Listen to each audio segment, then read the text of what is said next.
Welcome to the show. I'm James. I'm David. I'm Riley. And today we're discussing Train to Busan.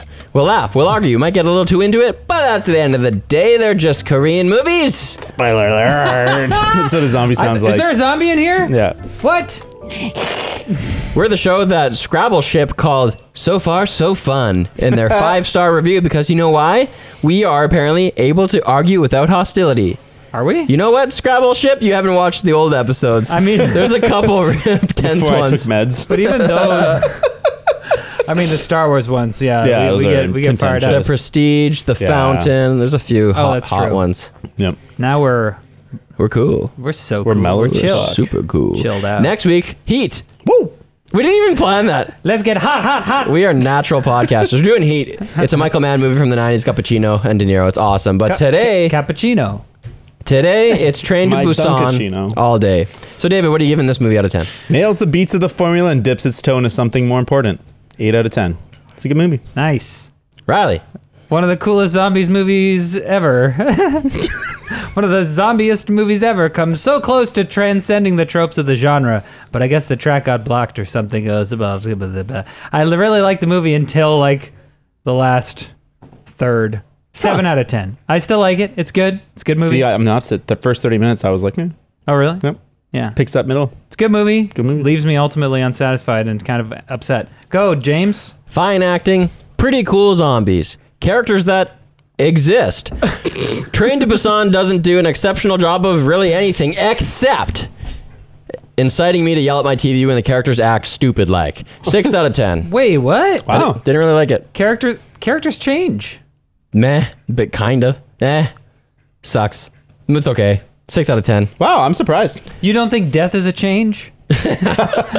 I'll caveat this with I would not be surprised if I watched a video that was like 50 things you missed in Train to Busan and I missed all 50. I don't think that's probably the experience you would have. I feel like it's a pretty basic movie. There was no part that surprised me, but I think it nails, the fundamentals of a good story and it gives you those. And it's like fun, like you said, fun zombies. I like that they turn really fast.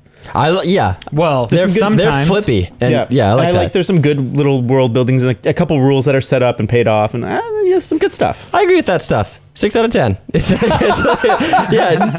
pretty good. I mean, I obviously didn't give it a 4. Like I enjoy watching. I'm acknowledging it's better than even just a neutral 5. It's on true. the plus side. There's some things it does well. I just didn't think it was a great film. I think obviously there are reasons why it managed to do well in international markets and not just Korea. Yep. And we are going to talk about all those. Korea's just a good film We're going to talk about all of those I just like After. Korean. after. Thanks to Secret Lab for sponsoring today's video. Whether it's business or play, Secret Lab chairs are designed to keep you comfortable for long hours on your butt skin. For Black Friday, they are currently offering up to $300 off select products. The Secret Lab Titan Evo 2022 is shaped to support you while distributing weight evenly and relieving pressure on your butt skin. They come in a variety of upholsteries. There's a style and comfort to suit your needs, no matter what your needs are or the preferences of your butt skin. Plus, they offer a 5-year extended warranty and 49-day return policy, so they got your butt in more than one way. Head to the link in the description and check out Secret Lab today. The theme of this sponsor read is butts. I want to tell you guys what happened in the movie. Can I do it? I guess so. When cynical workaholic fund manager Seok Woo misses his daughter Suan's singing recital, he grants her birthday wish to see her mother in Busan. They get on a train, unaware that a sick woman has snuck on board. She turns into a zombie and quickly infects many other passengers. Seok Woo is reluctant to let fellow passenger Sang-hwa and his pregnant wife Seong-kyung into the survivor's compartment, so Sang-hwa exclusively refers to him as asshole for the rest of the movie. We'll call him asshole. Sure. Yeah. The train stops at Daejeon Station, which turns out to be overrun. The survivors retreat back onto the train, becoming separated in the chaos. Asshole, Sang-hwa, and high school baseball player Young-guk fight and sneak through multiple zombie cars to rescue Suan, Seong-kyung, and a homeless man, and then move on to the front train car. Front train car. But they're stopped by other passengers, led by a guy I'll call Evil Businessman. Oh, evil businessman. He's the asshole. His name is Dong-seok, but it's evil businessman. Yawn. Who can't handle that? It's evil businessman. Who says they might be infected. Sang-hwa sacrifices himself to delay the zombies, and our heroes force themselves into the front car. But evil businessmen and company isolate them in the front vestibule. Elderly woman Jong-gil, Old lady number one. despairing the loss of her sister, opens the other door and lets the zombies in. Everyone dies except evil businessman and a train attendant. When a blocked track forces the survivors to leave the train, evil businessman causes the deaths of the attendant, Yong-guk, and the conductor who managed to start another train, and he boards the train alone. Trapped under debris, the homeless man sacrifices himself to let Seok-woo, the asshole, Suan, and Seong-kyung escape onto the moving train. Having been bitten, evil businessman begs for help before turning into a zombie. Asshole throws him off, but is also bitten. He says goodbye to his daughter before stepping off the train. Just like that. Suan and Seong-kyung... You mean daughter and pregnant lady? Yep, stop the train at a blocked tunnel outside Busan. Soldiers preparing to shoot them instead rush to help when they hear Suan singing Aloha Oi, the recital song she had learned for her father. And he nice. didn't even show up. You know what? We should probably do this for every movie, not just ones with Korean names that like- are difficult to pronounce well, for us. We can do better. That would be funny though. If It would be funny. But the like, thing... like we're talking about Dark Knight. We're just like makeup guy, Billionaire. other makeup guy. I feel like it's particularly necessary for zombie movies because so many people die and there's like so many different like stereotypes of people involved. It's like the shopaholic, the gun guy. Well, you know? yeah, in a zombie movie, the characters exist with one trait. And that Yes. one trait will decide if they die or they don't. Exactly. So. But that's why this no is so gun, no gun guys though.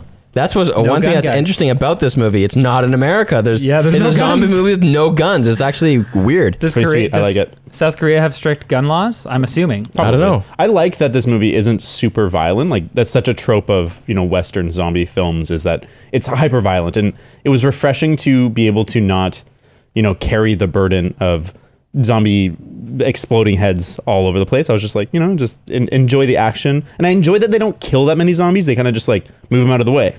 Yeah. It's fun. It's kind of a different vibe. It's kind of what you would have to do. I mean, with that space, they definitely get mauled a lot in this film. But when they're crawling around them or distracting them with sound and stuff like that, that's what you want to see. Well, that might be my A fresh take. favorite part of the movie is when they set up the stakes really clearly. We have to go from cart 9 to 13, and we're gonna have to push our way through 4 different carts of zombies, and each one kind of they are learning as they go. They're learning new rules, and they kind of they tackle them in novel and unique ways. And that in itself was a turn from what comes previous to the movie. Previously, they were running away from the zombies. Yeah. And then they go, oh no, now we have to fight through the zombies. Yeah, and I think the movie does a good job setting up the rules, paying it off, and I think it's clever. The only one I didn't love is when they're crawling through the baggage? The luggage Yeah, because I'm shelf? like they're sound based at this point, so like I'm like, Well, but this is... That would be pretty noisy. That was pretty annoying. Yeah. I was very upset by some of the rules that this movie seemingly set up and then like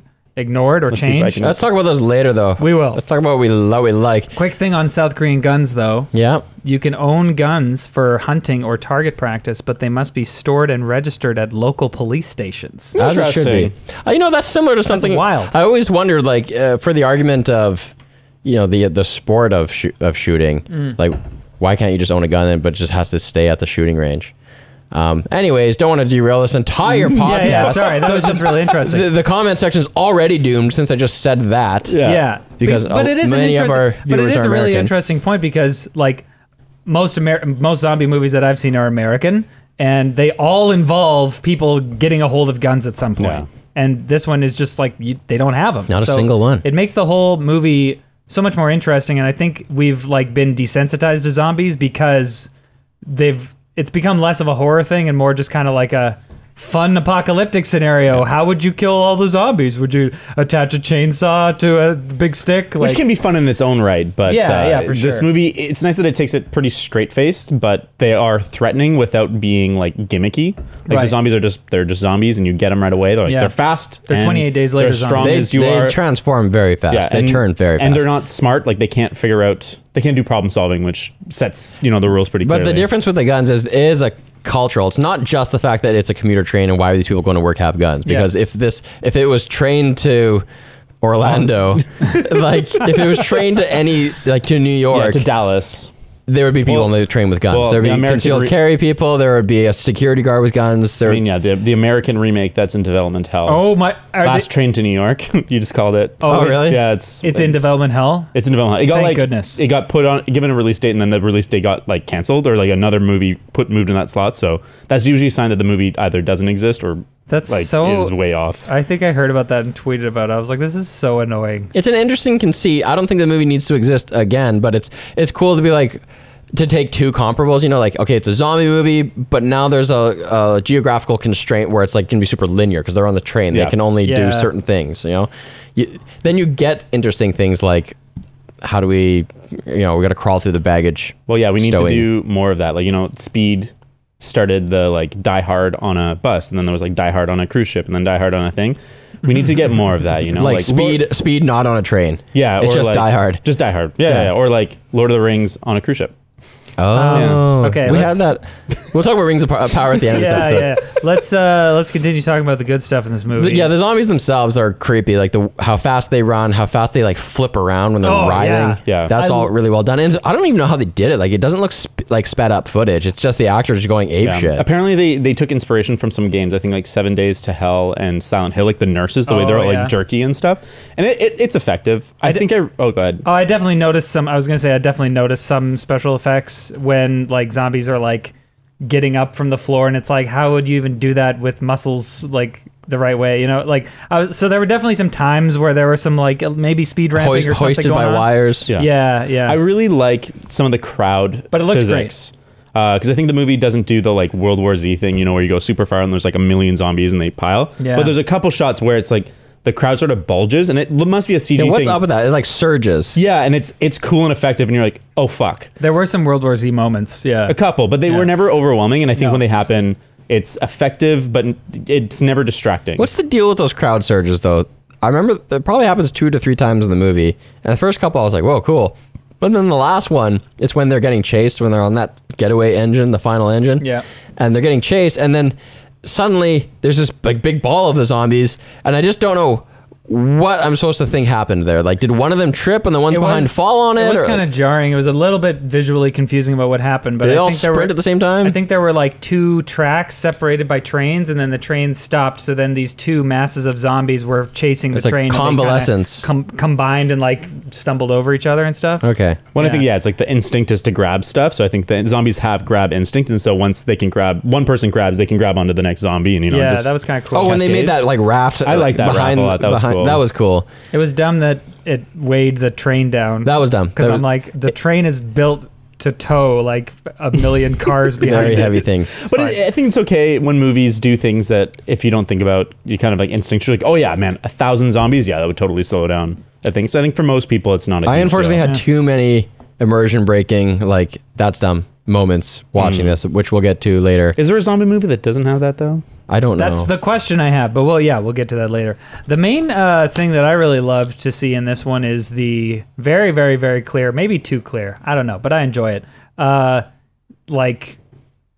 Character arc set up that he's like, I am selfish and a workaholic, and I don't care about anything but myself. And then over the course of the movie, it's like really just put in your face that that's bad, and what you should do is help other people to maybe your own detriment.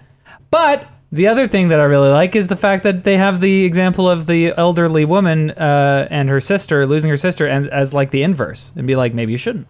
Maybe you should look after yourself. Because like, do you guys notice that? Yeah, kind of. She was the opposite. See, that was an immersion breaking moment for me where I'm like, this lady's not just gonna let them in. Why She's not? Why? That seems like a little cruel. It makes sense. She's like, we're all gonna die anyway. It's more believable that she would sacrifice herself or be willing to euthanize herself, whatever you want to call that. You can't euthanize yourself, but to be like, screw it. I'm old. My friend just died. I don't want to live in this world. I'm gonna go kill myself. But for her to be like, I'm gonna kill me and everyone else here. No, because she wanted to kill them.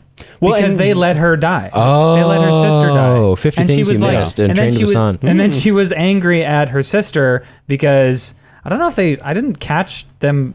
Maybe she was talking to Sue-Ann and said something about like, oh, helping other people before yourself or something. But the surviving sister said like, oh, I'm so pissed at you for saying like you should look after other people instead of just yourself. That's such bullshit or whatever.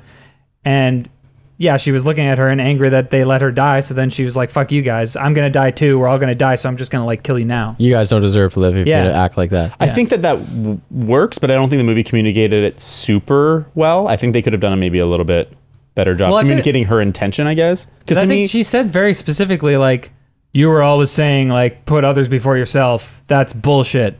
Well, I agree, because there's that scene where the daughter gives up her seat for the other elderly woman. Like, that kind of is like, you know, when the movie is doing its after-school special level of moral. Even that part was annoying, though. They're all marching toward, I guess they're trying to go to the other end of the plane.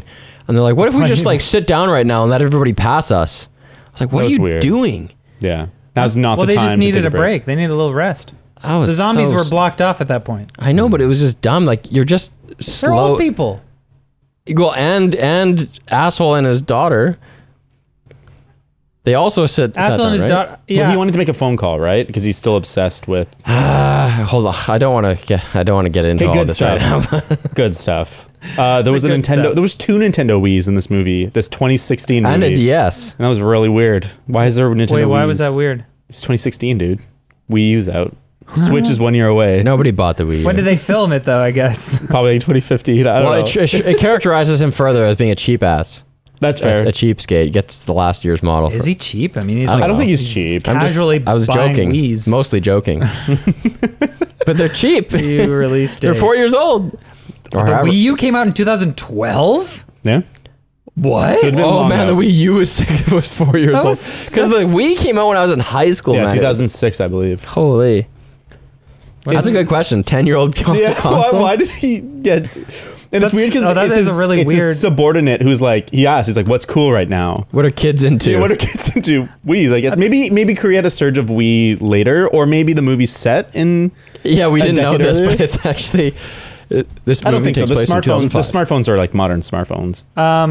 This is so unimportant. I'm so sorry. Yeah, this is more of a nitpick. Why did you bring that up? Things I liked. So yeah, that was one of the things I liked, the strong like theme, you know, for people who are maybe not tuned into that. I don't know. It was very, very obvious. And then the other thing I picked up on that I thought was that I was like looking for throughout the film, but I don't know if it was like it's definitely not as explicit, but like when they find the homeless guy in the bathroom and he's like, oh, they're all dead and they think he's crazy. And the rich guy, evil businessman is like, to the kid, he's like, so you do your grades and stuff or you'll end up like him. And she's like, bad people. My mom says bad people say that. And he's like, well, she probably didn't have very good grades, blah, blah. And I was like, okay, class commentary going on here. We're in a train. We're moving to the front. It's Snowpiercer Part 2 or 3, Part 1. I forget which came first. Also by a Korean. Bong Joon-ho. Yeah. Directed. They love movies about trains. Well, class commentary is a big thing in Korean. Like even like we covered Parasite. Speaking of Parasite, this movie, every character introduced either like they were in Parasite or they were in Squid Game. Yeah. Or Eternals, as it turns out. Wait, what? Every actor in this? The baseball player is the brother. And the main character is in Squid Game, is he not? Yeah, he's the businessman who kind of first tricks the protagonist. Who like plays the game with you, like where you slap the paper down. Yeah. Which is a very fun game. I haven't played it. I got to play it at a Squid Game Samsung event. It was really fun. That's really fun. I like the theme. I think it's pretty heavy-handed, but there's moments where I think it's better told. I really like the symmetry of the zombies reaching into the cart, and they're when they're in cart 13 and they're trying to get into 15, but it's blocked, and the zombies are trying to fight in, they're holding them off, and there's that shot of the arm reaching through, but then when they finally break through and they're trying to get into the headcans, it's a kind of a matching shot of one arm reaching through. I think that's an interesting thing where it's like you're always like looking down on like the other class, and like that was definitely to the safe cart. You are the monsters. Anything from the outside is a danger. Right. So that was like a good little visual telling of this theme. Yeah, even if the class commentary angle wasn't as strong, I feel like they definitely made you think about like tribalism and like in-group, out-group stuff. Yeah. You think that homeless guy is a zombie. That's how bad it is. At the very beginning, right? Yeah, I like what they tried to do with the homeless man. I think like it's a good little thing they tried to do. You know, like your expectations of him, and then he has this heroic moment at the end. I don't think they develop him enough. No, That's not really. I almost like there are a number of characters that I'm like, do I put them in the synopsis because they kind of like are there and they kind of set something up, but then the pregnant lady needs a lot more, especially the relationship, because of the way the movie ends. Yeah, she needs to be a way. We have no idea really how she relates to the daughter. Yeah, I think we can all agree Sang-hwa is the best. Asshole? No, the Eternals guy. Eternals guy. He's sick. Yeah, that and guy. you're just He's cheering by for far him. the And you best. know, as soon as he's introduced, you're like, I like him way too much. He's not going to make it, but that doesn't matter because every moment he fights, you're like, fuck yeah. Yeah. Yeah, he rules. And he also brings some of the only comic relief in the movie. Yeah. There's not a lot of laughs in this I movie. love but his relationship with his wife. They're always like teasing each other, and she's like punching him for like being an idiot and stuff. I like too that he has a little bit of dimension. Like he's not just like a pure paragon of patience and kindness. Like he has pushback for Seok-woo. Oh yeah. And he says those mean things in the bathroom or whatever. He's like, oh, like you're an asshole. And Yeah. I even like that moment. It was confusing when Seok-woo closed the door on them. I was like, oh, he's really gonna do that, and he like isn't gonna open it, but he does. Thank goodness. Well, that's because he's an asshole, and then he turns into not an asshole. But it seemed like, I get yes. Yeah. It kind of makes sense. Like, you should probably just close that door as soon as you get through it, and then judiciously open and close it for whoever approaches. You don't know if someone's running behind you has been bitten or not. yeah, You he don't just, know, I right? think ostensibly it was because he thought they might be bitten. But then it was kind of like maybe he was going to leave it shut until the people behind him were like, they're fine, let him through. And he's like, Well, it's kind of annoying. Peer pressure got to him.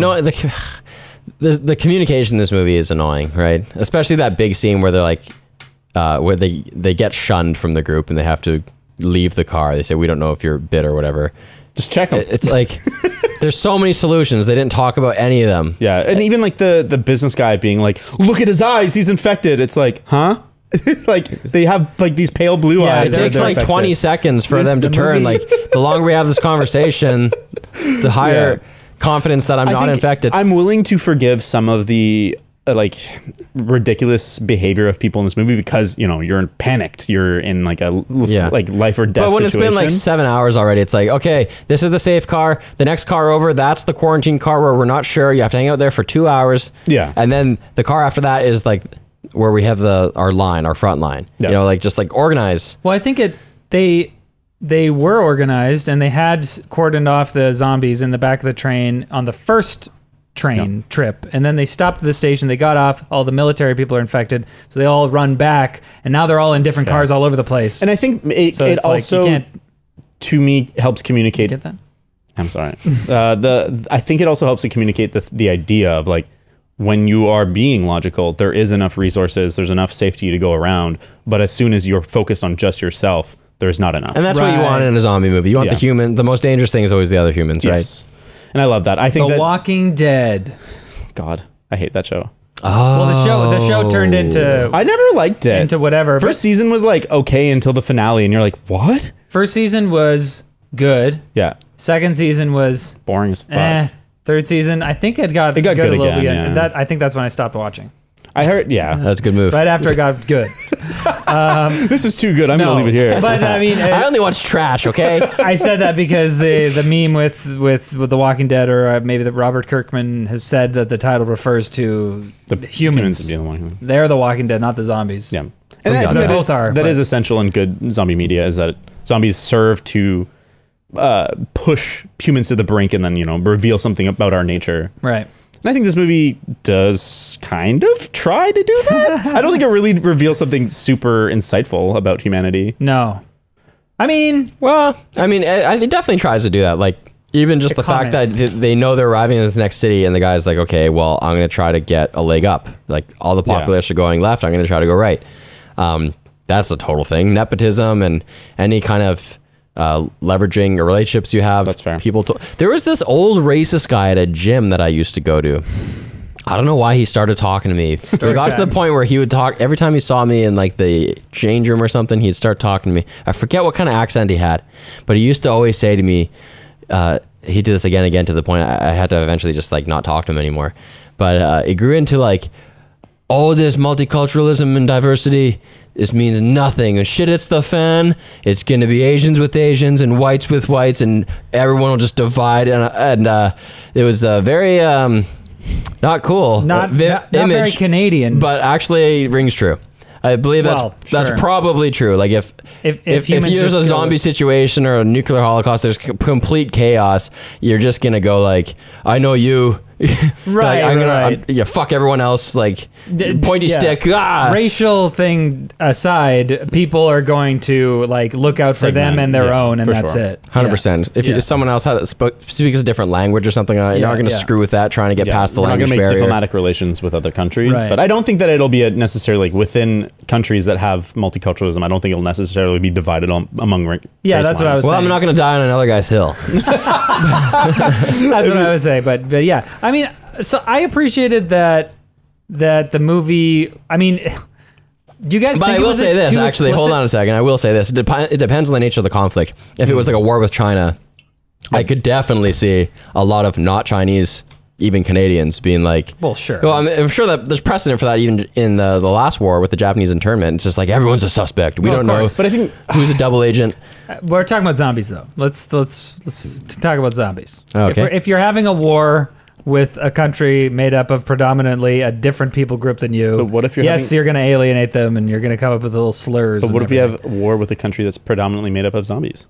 Then Oh, Zombieland. Zombieland. it's So- a perfect diverse utopia. So Everybody it can makes, be a anyways, zombie. all this to say, it makes sense that he's gonna call the one guy he knows in the town and then try to get a leg I up. really like that scene when he's like everyone's going to like where the quarantine center is, and he goes to the side, and then the homeless guy follows him, and I like that tension of Yeah, that he's scene like, where "Oh, he's you're like, screwing it what up." are you doing with me? He's like, well, I'm gonna follow you. You seem to know something. Yeah. And then his daughter is trying to go like Titanic route, which by the way, I want to cover Titanic.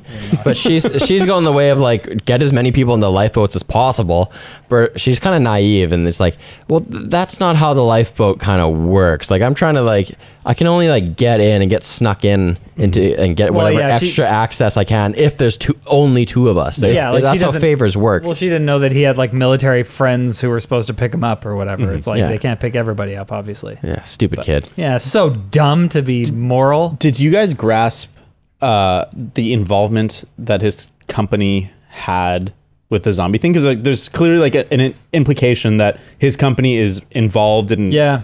or like responsible for the zombies. I think they're just investors, right? So yeah. they gave money to that company. some I guess. researcher. Yeah, I company, think sure. it's implied that they were like It's weird, financially though, involved in some way. Because they mentioned this other company called like Anson Tech, and then that is not the biotech company. It's some other company. So I I don't just know completely why. gave up in trying to track that subplot because I'm like, okay, he's involved in some way, but like it's not like it didn't seem direct. It's not like a well developed yeah.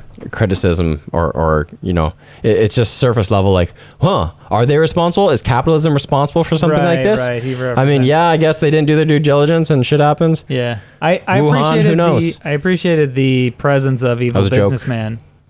What? That was a little coronavirus joke Wuhan? Oh, yeah. Train to Wuhan. there. Oh my That's God. too Don't easy. take that one in 2020. That is too 2019. easy. See you my later. God. I appreciated the presence of evil businessman as like a super super obvious foil to Seok Woo. That's asshole? Asshole. It's more of a foil to because- his daughter, honestly. What are you talking about? All right, go ahead. He's like a future. Yourself. Yeah, he's a future Is that a image joke? of Saku. Yeah, I agree with you. Who's a foil to the daughter? Oh. What do you mean by foil? Opposite of?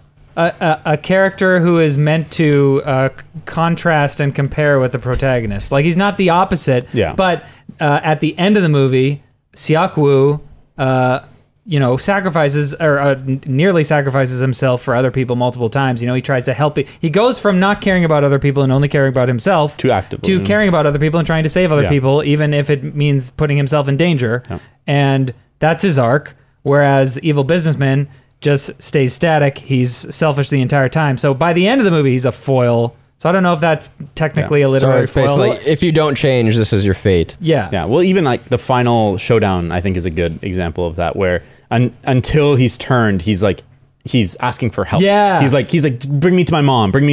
and it's like, why would I help you? Why would anyone Right. help you? Whereas Saku, like as he's turning, jumps off the train. Yeah. in like a money shot. I love that. That's a classy suicide shot. Oh, the shadow. The shadow, big fan. That was good. That was good. It was good. I watched that and I was like, that's a dummy. That is a cheap, effective shot. I was super annoyed at that point, I think. Oh, 100%. I was And yelling just at my like TV. sad and just like really, really, really sad. Why? I think the first time I watched this movie without a child, I was like, this is kind of a sad movie, you know? It's like, but it's a zombie movie. They're all sad. Yeah. But this time when he was saying goodbye to his kid, like, okay, look, we have two dads sacrificing themselves to save other people. Why do in you this. think So that it's like, dad and dead are only one letter off? And I thought it was like heavy-handed and also just unnecessary, because I was like, we got it, like we got the bleak nature of this the first time, and now you're just gonna, instead of giving us this like sort of good feeling at the end, like if they three survived, I would be like, whoa, that was a ride. A lot of people died, a lot of death. I'm thinking about society and life and death and all this stuff, and they survived. I'd be like, whew, all that was tough, but at least we got this survival story. But now it's like we followed him the whole time, and not only did he not get rewarded for changing himself, He didn't complete his arc. That's why. What do you mean? he did. What selfless act did he do? He sacrificed himself to stop the businessman from, And I think killing multiple times throughout he would prioritize helping others. Like he would go Yeah. back and help them instead of going from closing the door to like going back and helping people get up and stuff. Yeah. The whole movie, at the beginning when he's showing the flaws that he has, the things that need changing, he's prioritizing the health and safety of himself and daughter. Yes. Right? Me and my daughter are going to go this way, and my buddy's going to help us out.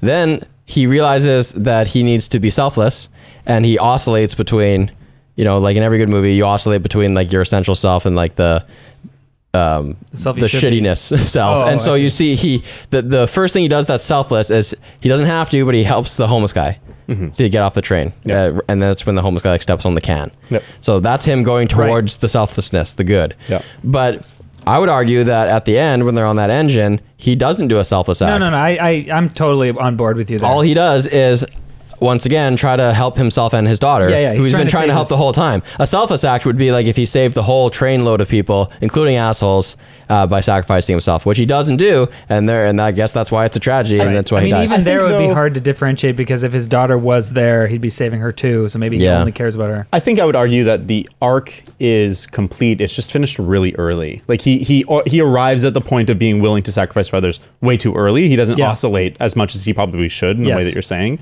because you never really see him after he's decided to start helping people not. Yeah, help you people. just see him just kind of start to do it. Yeah. And if that theme of like help others wasn't being like being beat, if you weren't being beat with it so heavily with in the rest of the movie, then you maybe wouldn't like think of that as the main arc, but it is, and he completes it early. You know what would have been a good completion is if he had to die in order to save his daughter, the pregnant lady, and pregnant lady's husband. He didn't die. Yeah. Because then you've got two able-bodied men who probably that guy could have done whatever asshole's going to do. Yeah. But if asshole's like, no, I'm gonna you've do it. got a kid on the way. That kid needs a father. I've already failed as a father to my daughter. She wants to be with her mom. You promised me to get my daughter to her mom. Yeah. I'll do this. Actually, that would have been a way better ending. Yeah, I agree. Yeah. So it is a bit unsatisfying. Yeah. And also, I was saying, like, after having a kid, that scene where he's saying goodbye to her, and it like cuts down to her hand like grabbing his sleeve. I'm like, McClane does that when he doesn't want me to leave. I just went to jiu-jitsu mode. I was like, you can break that grip. Get off, child. No, I agree. I think if he had to make a moral decision at the end, because he doesn't, like, pretty early into this movie, they stop having to make moral decisions, you know?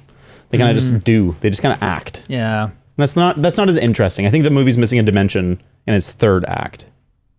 Yeah. It's not bad. I like the emotion of it. Man, that girl can cry. Oof. Yeah, It's a she was heartbreaking doing cry. great. I know. The daughter or the Yeah, pregnant lady? The daughter. Oh, The yeah. pregnant lady was okay. I didn't think she was a great actor. She was okay. Man, so the daughter, buddy. honestly, it's just that whole scene just made me feel so shitty. She was a good child actor. And yeah, to your point about I like stopped enjoying the movie because that was so like shitty feeling. about how watching things is different when you have your own kid. It's so crazy how different it is. Like Yeah, I was it really watching is. a Michael Bay movie that we'll talk about in the now playing section, where within the first 50 minutes of the movie, I was holding back tears just because there was like like a 6-year-old who could die. It wasn't not even a character. It was just to set up a different character. And I was just like, whoa, imagine that was my daughter. Yeah. Oh my God, because I have a daughter. Like, it's Crazy. just so much better for empathy. It's kind of annoying, honestly. Yeah. I wish I could not Just watch turn that movies off? while not being as emotional. Just turn it back to 25-year-old Yeah. version of you going, LOL, 6-year-old fucking ganked. yeah, get good. Little body never had a chance. Yeah.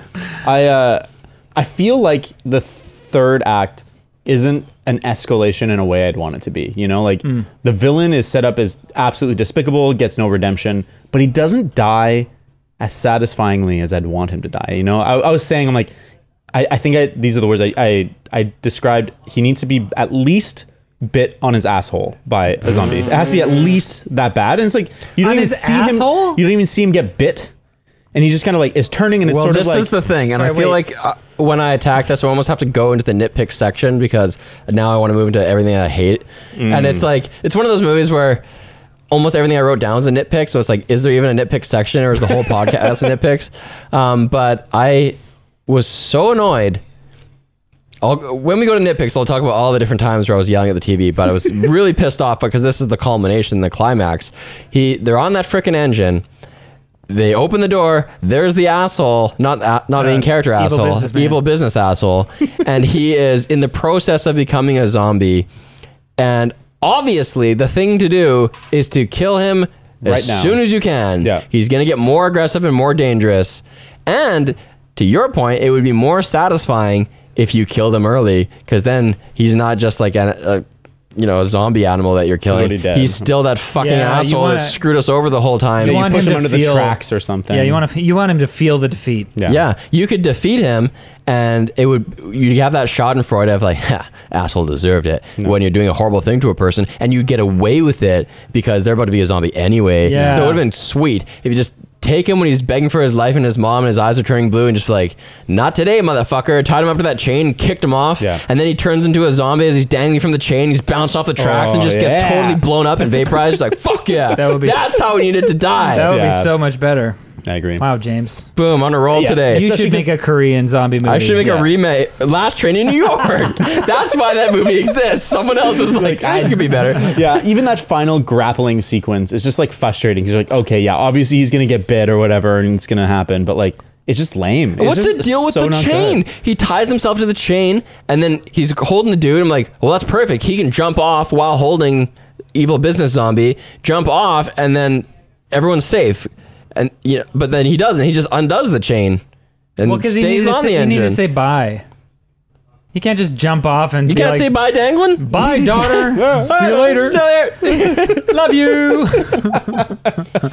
Yeah, that scene was so frustrating because I was like, he's a zombie. Get him out of there. And also I thought like, what's his name? Asshole seemed like in way better shape than evil businessman. Yeah. So I'm like, you can probably just grab him and throw him off. Well, it's frustrating too because there's the hole in the line that he will eventually throw him off, and I could see it in the shot as he was slowly approaching. Yeah. And they could have just like Yeah, so then they're like, oh, let me help you. Oh, and also they go back and forth like 3 times. So like the guy's attacking asshole and he's fighting him off, and then he turns around and goes after the daughter, and so and the pregnant mom, and then he's like, oh no, stop that, and then he flips back around and attacks him again. I'm just like, this is taking way too long for the lamest fight of the movie. Well, and also like as soon as they're fighting, I was like, pregnant lady, I know you're pregnant, but like grab something. Yeah, like Swing stomp it. his head. Like Well, he was on okay, the. I'm hitting that button. Nitpicks. I just love it. I ruin it every time. First time listeners, I never heard it. Okay, why when they get off the train and they're running around the train yard to get to the next engine, why don't they have any weapons at that point? There's no Yeah, baseball bats. I was Did surprised. they get the weapons taken when they were excommunicated to the vestibule? I found that frustrating the whole movie. I'm like, they need to be finding things to swing. There was an Yeah. entire baseball team's worth of bats, and they didn't even keep one. When This is I really, or go ahead. No. I really enjoy when what's the character's name? The baseball player finds his bag with all the wraps in it, and they start like wrapping up, gearing up. You're But like, not their necks. yeah, and I'm like, okay, I think you could have done a little bit more. This is what's with so this. frustrating to me Wrap about up this. that damn neck. Yeah, I hate this when a movie. I'm like, is it more frustrating when a movie like doesn't do stuff like that, and it's just like we're just surviving, we're just trying to, like we just got to run, Yeah. and it's and they're not really trying to like fight back per se, or is that more frustrating, or is it more frustrating when they do stuff like this where they're like, all right, let's prepare, and they're doing things that sort of make sense, but then they leave out something so That's obvious. more frustrating, 100%. It's like okay, you wrapped your arms up in duct tape. You left your hands. Yeah, it's a baseball team. They have empty. baseball gloves. No, neck Like, not the batting gloves. He was wearing a blazer. He was wearing a jacket. He took the jacket off, so now your upper arms are exposed. Like, what are you doing? Yeah. And so I wrote down, I was like, okay, you know what? This is annoying, but if I can just like, because he's punching zombies in the face and stuff, which always bugs me. So Because I'm like, stupid. you are punching the boniest part. Yeah, Of you're gonna get a cut there's on your hand. teeth and shit. Like, okay, but let's just pretend. Let's just pretend that you can punch zombies and These zombies look pretty fragile, honestly. They're squishy. But like, let's do some movie magic forgetting and just like pretend that you can't get infected from punching zombies in the face. Okay, fine. It's fine after that. But then that's how he dies. That's how multiple characters die from bites to the hand. I'm like, okay, so if we're gonna do this, then the movie has to. So like, it was so frustrating because I'm like, set up some logic for yourself and then follow the logic. It's way worse. It's way worse. Because if they're just running around with no protection, you go, why didn't they do that? Well, I guess they didn't have the equipment to do that. No. And then the movie gives you the equipment and Yeah. they use it stupidly. That's Yeah. awful. I would have wrapped up my neck before my arms, probably. Everyone we saw get bit to that point was just like getting all go for the neck right away. vampired. Yeah. And like a neck is weird and round and shit. I feel like that's if you taped it, the tape would go farther on the neck. Yeah. Like I think it would help more. Yeah. Be more protective to a neck than it would to an arm.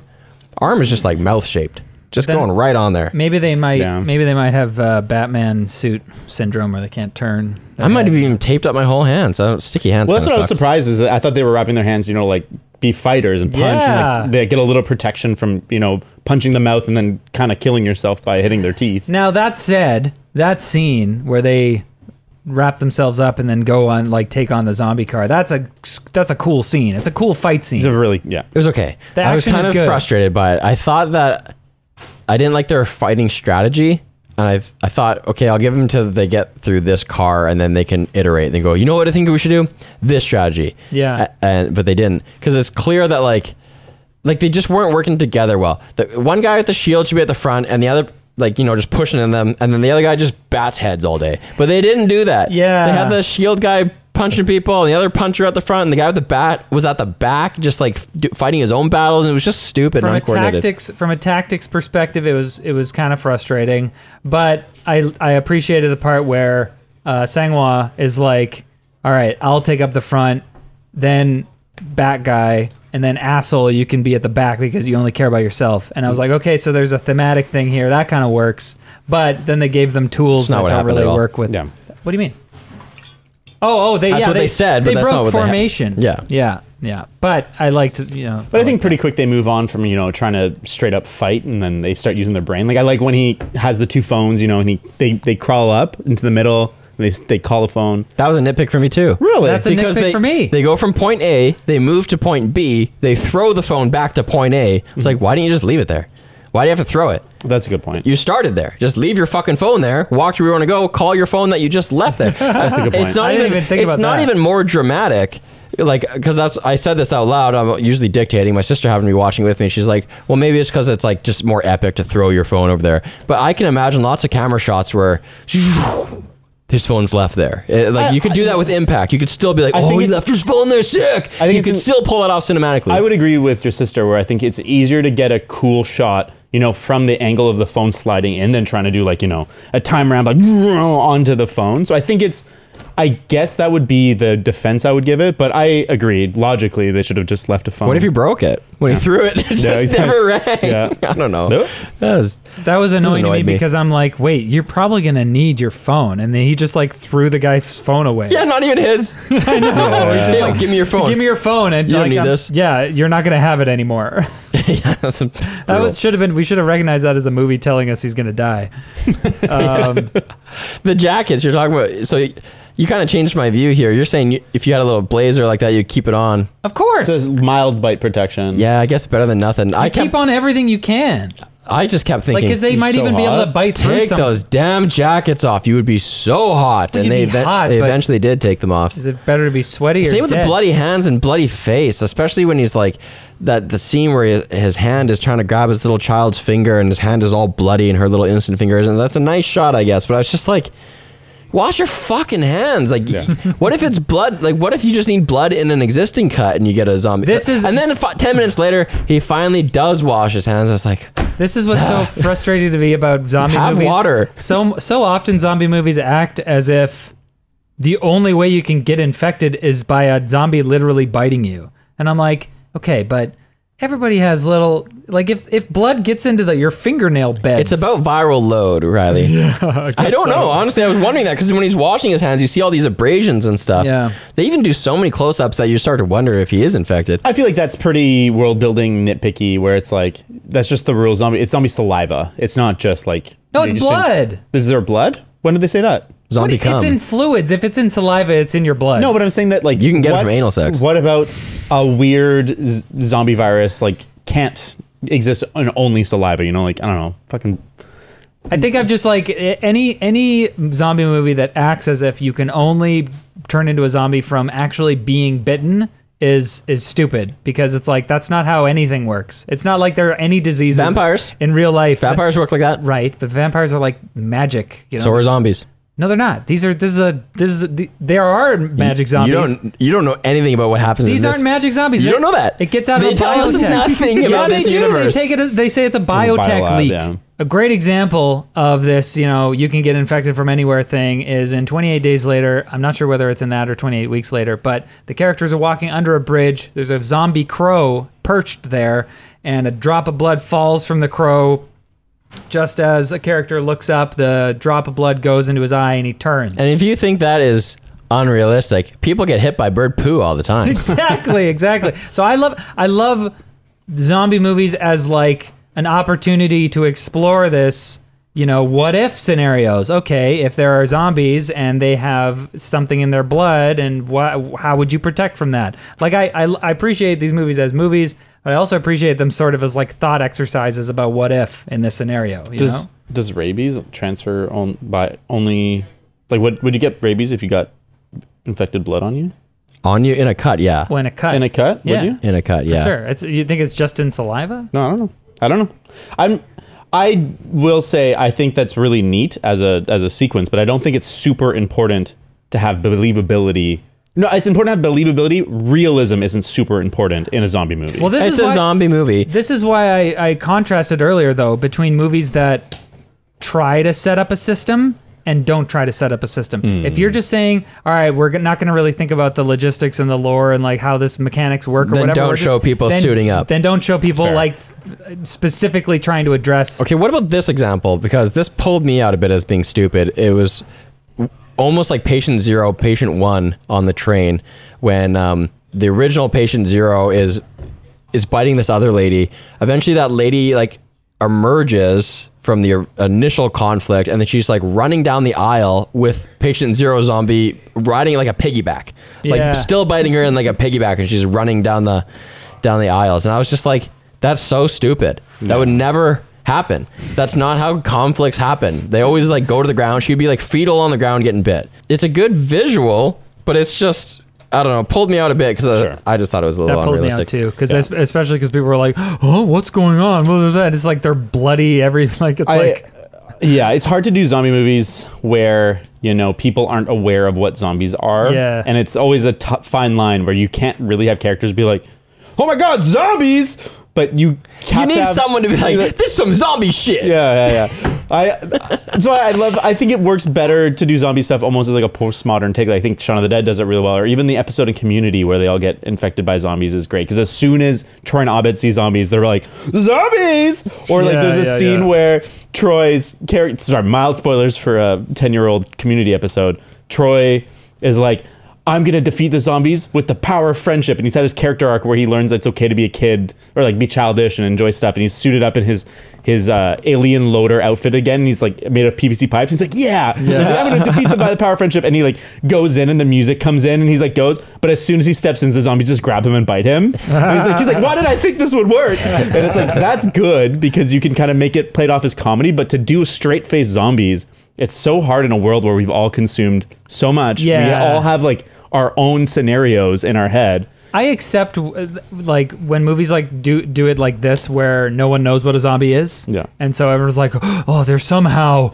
reanimated. I don't know what to call. We don't have a word for this. It's like I'm okay with that. Oh, I found it frustrating. Like it's hard, but once you Did that happen in this movie? once you do that leap, then you're like, well, no one says zombie. Everyone acts as if they've never seen anything like this before. The thing that got me, and I think didn't make my eyes roll, but just pulls me out, is the newscast being, like violent riots and all that stuff. I'm like, I don't think that's how the news would report it, but maybe they would. Yeah. Yeah, there's people going crazy or something, mass hysteria or something like that. Yeah, something. But one thing that is believable, I'm not going to call this a hit pick, but it's believable that like on the train, a lot of this action's going down and people are just kind of staying in their seats because they're just like, I'm not getting involved. Actually, they look up at the train platform and they see a line of people. They can see there's like altercation between two people, but then a bunch of people just like in a circle around them. You can see yeah, like filming. I'm not getting involved in that. I'm not throwing a punch or helping you. Yeah.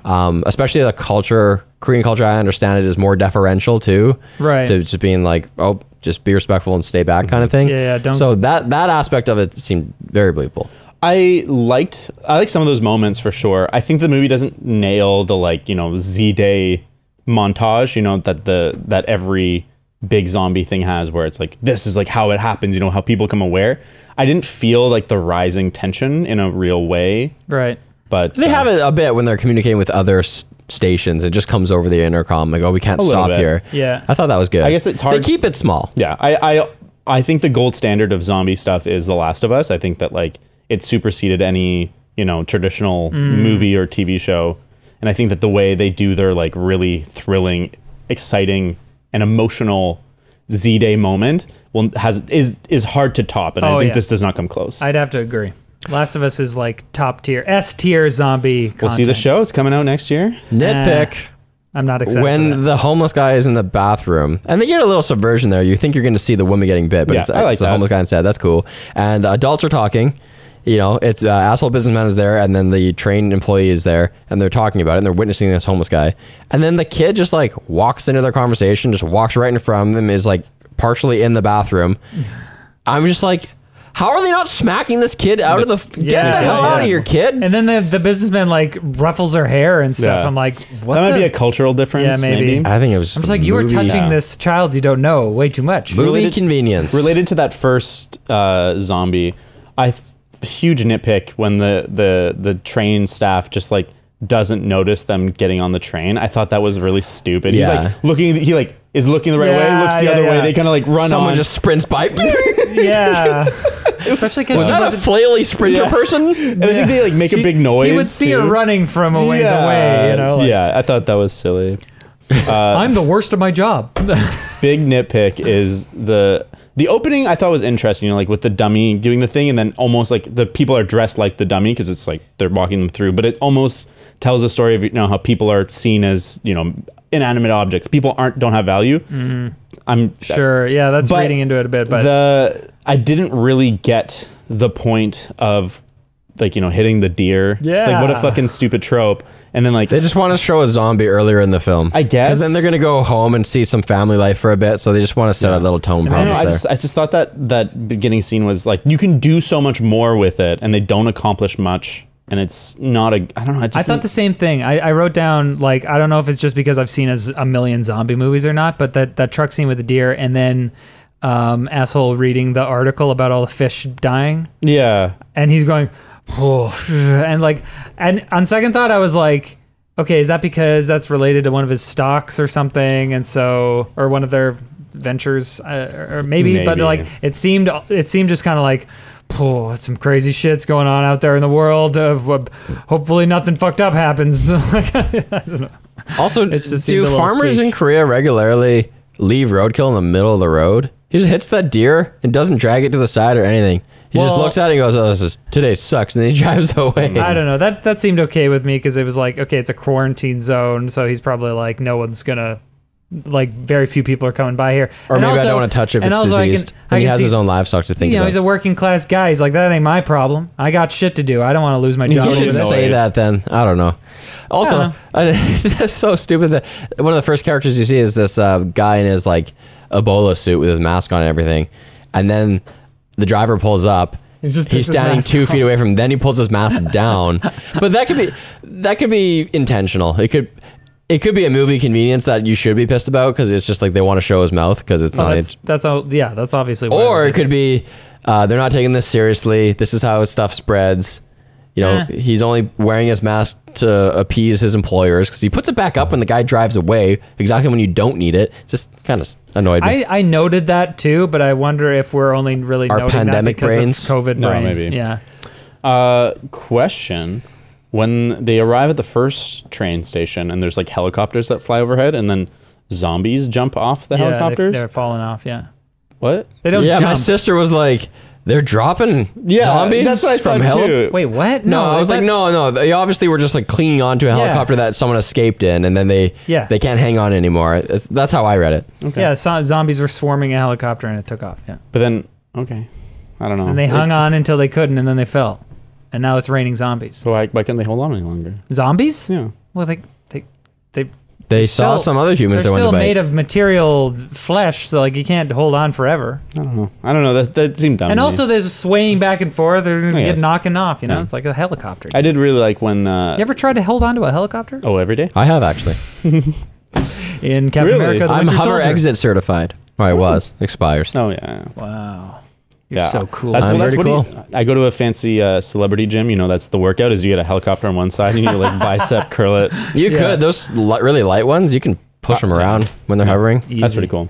I liked kind of in that same sequence when they're getting on the train and you can see the walkway above and there's the window and then the zombies start bulging the window and then they pop out and they're just falling out. Something about zombies having no understanding of self-preservation really, I like that. I Are you enjoy talking that. about It the hits part right. at the end when the train crashes onto the other train? And No. Okay. Earlier on, the first train station, when when everyone's boarding the train to leave, and then there's military zombies, and then they're popping out of the top window that's broken and like landing on the train and rolling off. I just like that. I like when zombies don't. Yeah. They're just like all I want is eat. That's it. And it's cool when they're like an emergent like swarm dynamic. Yeah. That's good too. World War Z took that to the next level. Although I really didn't like when they're holding the zombies back at like the glass doors. I thought that sequence was. Well, that pissed me off. I have a nitpick for that because they're trying to lock those doors, right? He's trying to spin that little thing at the top of the door. I think they have like a nightstick, which you never get to see get used later.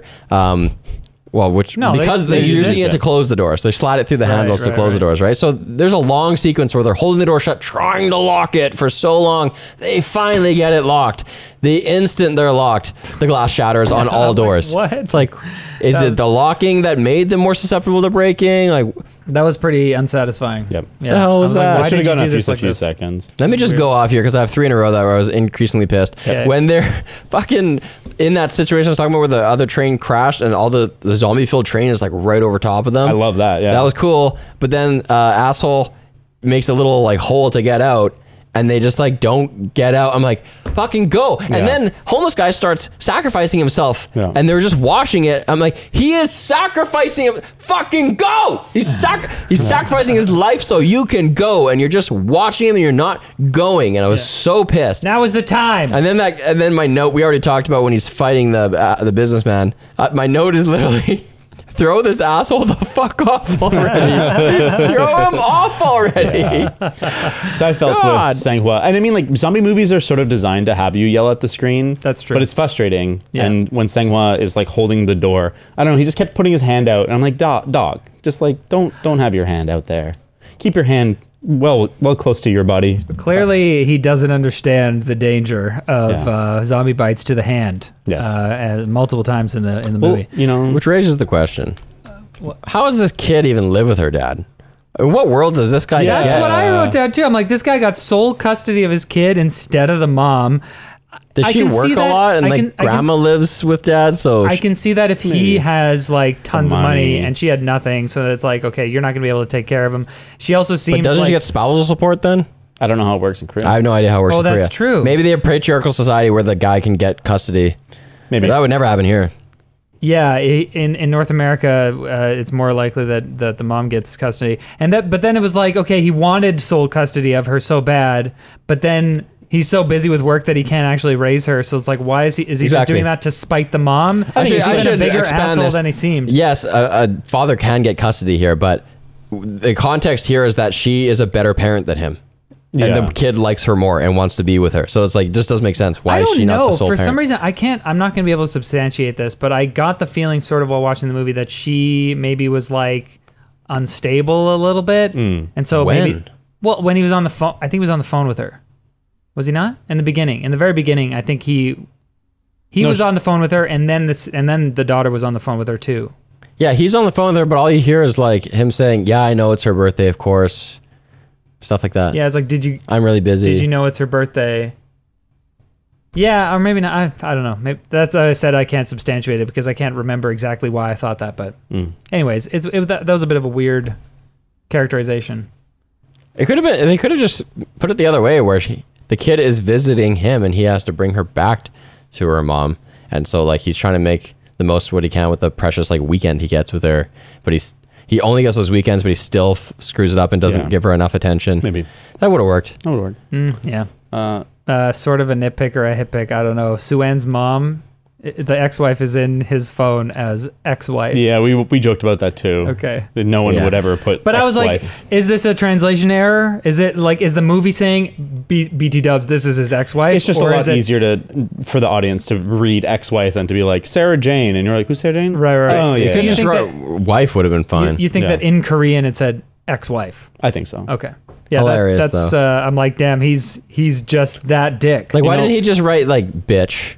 Or like exactly. like Like, we would have gone. We would have understood that. like instead Maybe. of just her name, he takes her name out. Yeah. Because it was her name presumably at one point, and he changed her Or it name was like Bae. to ex-wife. Yeah, Yeah. ex-bae. What is your wife in your phone as? Her name? Lauren Like first name? That's it.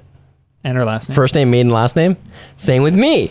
My wife thinks I'm a psychopath. She's like, why? I should be in there as like boo boo or I you feel know like something. I used to do that in previous phones, and then I started I didn't do that anymore because it's like it's more. It's because when I started using like Google Assistant and stuff, and I wanted to say call Lauren or call whatever. Yeah. And my dad was something else in my phone too, and I like stopped. I didn't want to call him. I'm not gonna say it. He was Supreme Commander. It was kind of funny. It was like a funny meme. with and me now and my- Lauren is Supreme with Commander. Me and my brothers. That's right. No, so that's why I changed it. I don't know. Okay. What's your partner in your phone as? Her name is a funny last name, and so I have a pun based on that. You don't have to reveal it. You don't You're have to. Damn right I don't. Yeah, exactly. I like when the pregnant lady puts up the newspaper. I think that's a clever little. That was clever. Yeah, it's Yeah. like she sees the newspaper, sees the water, and just puts it up. And you're like, huh. And on the same lines, when they use the fire extinguisher to like create like a film on the It window. bothered me when they discovered, oh, we don't have to hold it shut. They don't know how to open the door. I was like, You should still- That is stupid. That is Yeah. so stupid. Like they're like monkeys on a typewriter. They're gonna make a Yeah. sentence eventually. They're just Yeah. clawing Yeah. at it. Like I they could agree. easily open that. Again, logical stuff that should just be. I mean, in the they movie, do you know? tie the doors closed later. Because you're Yeah. thinking about it. We're all thinking about it. So the movie has to address it. Once you put it in our minds, now you have to address it, movie. It's your fault. We need a primer of zombie movies. That like the only point of the movie is Yeah. that it's like people are really fucking careful. I think there are movies like that. I think Probably. that I feel like 28 Days Later is It generally Comes at pretty Night good. is pretty cool. That's not a zombie movie, but that's a pretty cool movie. I recommend that one. The funny thing is that the only movies that tend to take that kind of stuff seriously are the parodies, and then they Yeah. end up also not taking it seriously for the sake of comedy at some points. But like they're like, you know, there are parody zombie movies with or zombie movies with comedic elements where they're like, you don't do that, you Yeah. never do that with zombies, you know, like, but you know, Yeah. You guys ready to move on to another segment? yes, Oh, wait, I have one more nitpick. Hit it. When they are shooting, when there's the military people that have the sniper aimed at them, and they're like, how did they arrive? And it's showing like the off into the horizon, and based on the shot of them arriving to get off the train, they definitely would see the train. Like there's no way they wouldn't see the train at the end of the tunnel, and that annoyed me. Or have intelligence about it. Also, they can see them, and it's like they're not limping around like zombies. It's I don't they're know. clearly alive. They were the order also, to like- kill them was dumb. It was dumb because there's 2 of them. It looks like a woman and a child. Kill them. Come on. Well, I think at this Yeah, let 'em point get they're a bit just not closer. taking. They're not taking any chances. And you know they looked exhausted. They were kind of shuffling a little bit. They But didn't also- look like zombies, but You They're can let 'em holding get- hands. this is only like an hour or 2 into the whole debacle. So it's like they don't. That's true. They It's don't, been have, weeks, they yeah. don't know all the rules. Yeah, fair enough.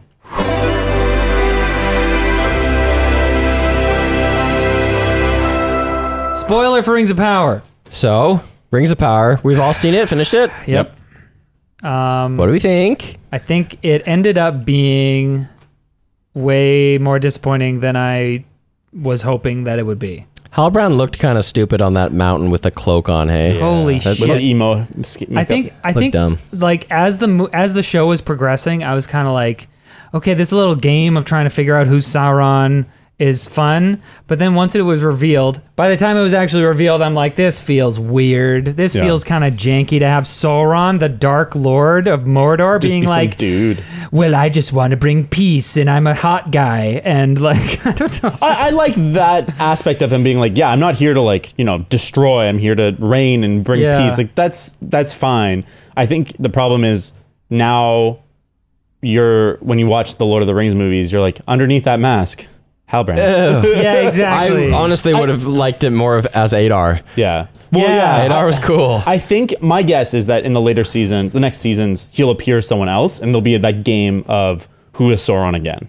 That's my guess, and each season's gonna be framed around the next set of Rings of Power being created. And so next, he'll be like, it'll be the dwarven stories, like they're gonna build the dwarven Rings of Power, but Right. we won't know. It's not gonna be Halbrand with the dwarves. It'll be someone new, Right. and then that'll be Sauron. Yeah, I mean, the creation of the rings was pretty freaking hoo-hoo. Underwhelming, hey? Totally, because they reveal that they don't know magic. They reveal that it's like, oh, maybe we can dance between worlds, and like, oh, the elves didn't have any magic. Okay, that's news to me. And then Yeah, the power of the unseen world, they're supposed to have magic. Like there's elven magic. They use it for stuff. so apparently they don't know. And then the only one who does know is just presumably random, like journeyman level blacksmith from the Southlands who's like, what if? Hold on, like hear me out. like greatly revered and respected master elven forge person. Let me just tell you this. What if you mix mithril with make an alloy? What if you did that? He's like, you know what? I never thought of that. I never thought of making an alloy. I never thought of like metallurgy 101. Wait, he did think of making an alloy though, but I think it was that he was only thinking of alloys as diluting the qualities of the mithril. Yeah. But then Halbrand comes in and is like, actually, you could make an alloy that enhances the qualities. But then it's so uninteresting that it's just like gold and silver. I don't know. It's just and then Sauron's Yeah, is that what gone, they did? right? Like he's gone. They pull Galadriel out of the river. Galadriel. Wow. Galadriel out of the river, and then they Sauron's just gone, and then they commence the building of the ring. Still, she isn't like, guys, I just found out some whack information. we should Let's put a stop pause. everything. Yeah. She's just like, yeah, this is still a good idea, even though it was completely thought of from that guy and now know is evil. Here's my dagger. And then the next time we see Halbrand, he's just like in Mordor. I thought it'd been way better if we found out that Galadriel was Halbrand. Like after when she gets pulled out of the river, he switched disguises, and then that was her, and that's why they continue to build the rings, and then she's tied up somewhere. I like the idea that he's kind of indoctrinated them or has given them no choice.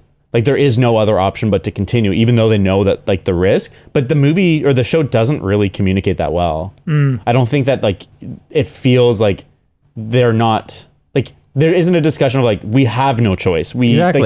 Make It's not these an rings. adult discussion because they would be like, oh no, well we still have these constraints where we're dying and we need something. Well, maybe if we just take this new information that the enemy still exists and we take that to Durin. Yeah.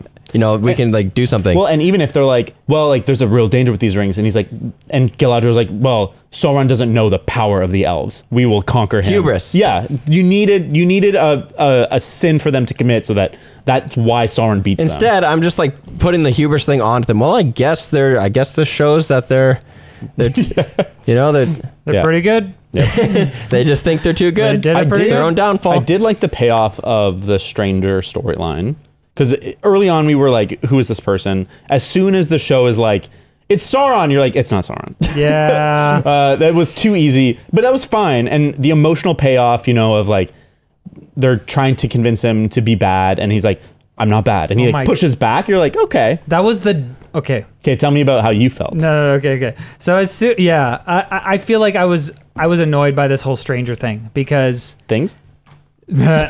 because he falls from the sky. I'm like, that's Gandalf. Yeah. Right away. Yeah, we all I'm like, were. That's Beard. Gandalf. I hated the whole falling from the sky in a meteor thing, but I'm like, that's Gandalf. And then they're like, well, maybe he's Sauron. Or maybe blah, blah, blah. And then we go through this thing and it's like, oh, we found you, Sauron. At the same time, giving us all of these other red herrings. Oh, maybe Adar is Sauron. Oh, maybe it's Halbrand is Sauron. And then the show is supposed to be telling you, you're Sauron. And we're like, oh. But like you said, it didn't even feel real when that happened. When that happened, I was like, that's not Sauron. Okay, I see what they're doing right away. I didn't. It worked on me. And then when and so they go through this whole thing with the Harfoots, and they help him save him from those white people that turned out to be wraiths. I guess. They're which is like what? I don't know what the story is there, but were they white? Then they're like, yes, no. I mean, come on, Sauron. You're Sauron. You're the Dark Lord. And he's like, I'm good. I'm good. And then he goes, I'm just like, and he's like, no, I can speak English fully. Could you say like, no, I'm, and he remembers his name is like Gandalf or something. Or yeah, but instead he's like, I'm good. I'm good. I think, yeah. And then right after that, he's got perfect English with an English accent, even though he's learned from people with Irish accents. And I don't know, that whole thing after No, but that's because he's remembering. I will say that the Harfoots and the dwarves remain my favorite parts of the show because they did a really, really good job of capturing the sort of like quaint Celtic quality of the hobbits, and they did that really well. The dwarves were done really, really well, but at the end of it all, I'm annoyed to see the Lord of the Rings, the impact and gravity that the movies have be like diluted through this show that is like so clearly at this point, so clearly just wanting to like drag people along because they have the franchise rights, you know. To me, I just am able to put the space between the Lord of the Rings and Rings of Power. They're not connected. It's better than The Hobbit. They're like loosely connected. It is better than The Hobbit, and it's like I don't see how. In my mind, this doesn't impact Lord of the Rings, but Lord of the Rings kind of influences this. Like, it's like a one-way relationship. And that way, it doesn't offend me as much. It's just like, you know, it's fantasy. It's fun fantasy. And there's not enough, like, good, big-budget fantasy these days. Like, people are trying, but it's all, like, I find it tedious. And this, it scratched an itch for me. I think I agree with you that I'm not really seeing this as, like, Lord of the Rings anymore. Like, it's like Lord of the Rings inspired. It's a fantasy... Like Star Wars. It's a big budget fantasy TV show that's fun enough to watch, but it's not really Lord of the Rings. But at the same time, that's taking away my reason to watch it, because if it's like, if I'm not hearing that it's really good on its own, then I'm not interested in watching it. And so I don't think I'm going to watch... What would you rate the first season out of 10? 5? 6.5? I would give it a 6.5, I think. Yeah. But like a solid 6.5. Like I never stopped enjoying watching. I did enjoy. It frustrated me at times, but overall, it's like a decent show. Although, there are some... Have you guys even talked about pacing? The pacing was weird. It was like... I felt like we're in the last episode, and I felt like it still could have been in the first third of the season. Yeah, they set things up and then just like barely paid anything off the entire show. I remember being like, oh man, we're already in episode 7 and like nothing's happened. And then, how are they going to wrap this up? And even like some of the cool moments, like the whole like battle in the Southlands where the orcs attack the village and then the Numenorians come in and save them. The pacing of that is really weird. There's like, so we see the people like in their keep or whatever. They're in the bar, the tavern, and the orcs have gotten in and they're holding people hostage or whatever. And it randomly cuts to the Numenorians sprinting across the plain as if they're like, we've heard that there's people that need our help and we're like going like crazy. And I'm like, first of all, how do the Numenorians know to like book it at this point? And B, why are you cutting back to them in the middle of this tense situation? You're completely cutting the tension because now we know the Numenorians are going to come and save them in 2 seconds. Yeah. So it's like, That was weird. and then when it actually happens, it just really lacks that impact that they're like streaming into the village, like taking a while to get there. And then there are some cool moments like the chain, like they clothesline that works with the chain and stuff. There's some cool moments like that. But I thought that like that pacing was super weird. And then that at the end of that episode, they fight so hard to stop this from happening. And then they succeed. And then randomly the old human guy, he teleports to the top of the tower with the sword, and he does it anyways. And I'm like, what the hell was the point of this whole episode when they just? It was like a Deus Ex. It was like the opposite Deus Ex Machina. That was an ultimate like. That's really fucking stupid. Nobody checked the bundle to see that it was the actual handle. Like that was really fucking stupid. So like that episode was really frustrating, and I think that's where it really turned for me. I think that was episode 6, maybe. Sure. Mount Doom becoming Mount Doom was cool. I loved that. I thought that was cool. Did not like when they like showed the shot. Yeah, the text. When they were gonna reveal it in text, when it's like place name switched, like erased, Mordor. Like, just have someone say it. Why you do that in text? It was so cringe. I can almost hear the like the scratching out sound effect. Like that was cringe as hell. Just have Adar say it, man. That guy was good. We enter the age of Mordor. Yeah. I did like Adar. I liked his motivation of like, he was the first orc. He was an elf that was, as we talked about in our Rings of Power episode, it's still unclear as to whether Tolkien like landed on the orcs being like mutilated elves or mutated humans or elves or whatever. But that's what the show is going with, and that's fine. I thought that was cool, and I also thought that like tension between him and Galadriel, where he's like, my people are just looking for a home, and she's like, I don't fucking care. I can see that you're a person with a soul, but I'm still gonna murder you and all your kind. That's fun. I don't love that they're trying to make the orcs into like a race just like all the other races, because they're not supposed to be that. Like they're supposed to be they're trying to Last Jedi. They're supposed to be like smart animals, basically. Yeah, when they had culture, like when they had that like ritual, like it's like episode 4 or something like that, right before you meet Adar. Which we talked about this, but which is why it's kind of problematic to take Lord of the Rings, which exists as such like a specific thing, and turn it into generic fantasy world where we're gonna tell like generic fantasy stories with like generic elves and dwarves and stuff. It's like all the races in Middle Earth are like very specific. There's a vision that Tolkien laid out, and like you said, now we can do whatever we want with it. We can have fun with it, but it bothers me. I can't do that with another franchise. I can't be friends with you anymore. Just Kylo Ren and like go to the past. Yeah. All right, let's move on to another thing that I watched, which was surprising on the weekend. I watched the Michael Bay movie Ambulance. Oh, you liked it? I wanted to see it when I saw the trailer because I thought, guys, what if this is just like... I'm going to pee my pants, so I have to go. I have to go pretty soon. I want to go home. Too. Yeah. Are you going to pee your pants? Let's wrap this up in 2 minutes. No, you tell me about it. You tell me about it. Okay. I'm like getting chills. I saw the trailer a few months ago. I suggested that we cover it because I thought, I know Michael Bay sucks, Transformers sucks, but what if he's just like a really practiced filmmaker and this is like just the best version of what he makes, right? Yeah. And you guys were like, fuck that. So I watched on the weekend and it was pretty tight. Actually, you were right.